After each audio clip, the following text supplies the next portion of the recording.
તો ભરૂચમાં ભારે વરસાદથી પાકને નુકસાન થયું। 200 એકરથી વધુ ખેતરોમાં પાણી ભરાયા।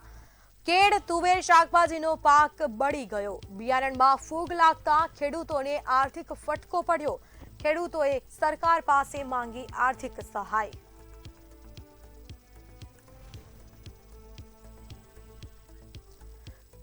તો આ દ્રશ્યો અમે આપને બતાવી રહ્યા છીએ। ખેડૂતોનો તમામ પાક બરબાદ થયો છે, કારણ કે તમામ જે ખેતરો છે ત્યાં પાણી ભરાયા છે અને જેના કારણે પાક બળી ગયો છે। તો આપણી સાથે સંવાદદાતા હિતેન્દ્ર રાણા લાઈવ જોડાઈ ચૂક્યા છે। તો જીતેન્દ્ર રાણા આપણી સાથે સંવાદદાતા લાઈવ જોડાઈ ચૂક્યા છે। જી, ભરૂચમાં જે રીતે વરસાદ પડ્યો અને તેના કારણે તમામ ખેતરો બેટમાં ફેરવાયા છે, ખેડૂતોને નુકસાન થયું છે, અત્યારે કેવી પરિસ્થિતિ?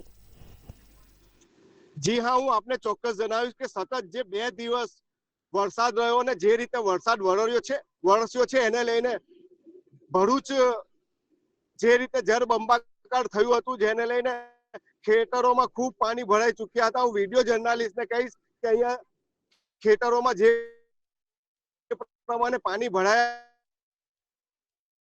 હતા ત્યાંના દ્રશ્યો આપ જોઈ શકો છો કે ખૂબ પાણી હાલમાં બી ભરાયેલા છે અને જોવા મળી રહ્યા છે, જેને લઈને ખેડૂતો અહીંયા ગાડી પાયમાલ બનવાનો વારો આવ્યો છે, એમને મોટું નુકસાન થવાનો વારો આવ્યો છે।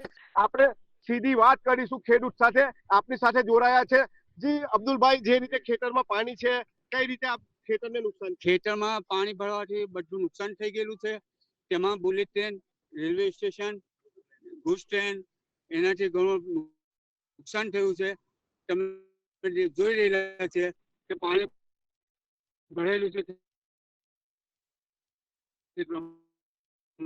તુવેરને અને કપાસને ભારે નુકસાન થયું। આ માટે સરકાર, જેને લઈને અહીંના ખેડૂતો ચિંતિત થયા છે। આવનાર સમયમાં હજુ બી જો વરસાદ પડે તો ખેતરો જળબંબાકાર થાય ને વધુ નુકસાન થાય તેવું માનવામાં આવી રહ્યું છે।